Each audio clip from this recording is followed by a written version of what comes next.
जहाँ पे HDFC bank का शेयर प्राइस है 78 रुपीज, वहीं पे आप देखोगे तो यस बैंक का 20 रुपीज है। तो ये डिफरेंस क्यों है? तो main reason lies in this 3 letters NIM, तो which is nothing but net interest margin. तो how do we calculate NIM? तो NIM is nothing but interest income minus interest expense. तो कोई बैंक का इंटरेस्ट इनकम कहाँ से आ रहा है? तो बैंक जो पैसा लोन में देती है तो वो सब कुछ इंटरेस्ट चार्ज करती है, तो ये उनका बैंक का, कोई भी बैंक का प्राइमरी सोर्स ऑफ इनकम है, और वो मैं यहाँ पे पकड़ रहा हूँ कि 9% पे वो लेंड कर रही है मनी।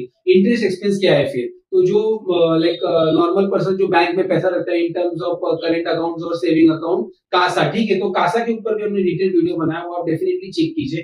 तो वो मैं पकड़ रहा हूँ कि 5% हमको बैंक की तरफ से इंटरेस्ट मिलेगा, बिकॉज वी आर, हम वहां पे पैसा रख रहे हैं, ठीक है। तो वो दोनों का डिफरेंस जो है that is net interest margin 4%। तो हाई एनआईएम मींस आपका बैंक प्रॉफिटेबल है, और वहीं पे लो एनआईएम मतलब आपका बैंक प्रॉफिटेबल नहीं है। ओके, तो सब आप कोई कोई केस में देखोगे कोई स्मॉल बैंक्स लाइक आईडीएफसी या आपका यस बैंक जैसे बैंक जो है, वो आपको इंटरेस्ट एक्सपेंस आपको ज्यादा में देंगे, लाइक 7 to 8% में देंगे। क्यों? To grab the customers. Okay, so but उनको एनआईएम तो मेंटेन करना है, तो वो क्या करेंगे, इंटरेस्ट इनकम उनको ज्यादा करने का सोचेंगे, तो उनको लाइक ज्यादा रिस्क लेना पड़ेगा और उनको लोन ज्यादा परसेंटेज में देना पड़ेगा, like instead of 9% they will charge interest of 12 to 14%। Okay, so why this NIM matters? So NIM states over the 4 important things. The first is pricing power, the second is your asset quality, the third is your competitiveness in the market, and the fourth is sustainability. अब sustainability में अगर आप देखोगे, तो अगर आप HDFC bank को अगर देख लो, तो वो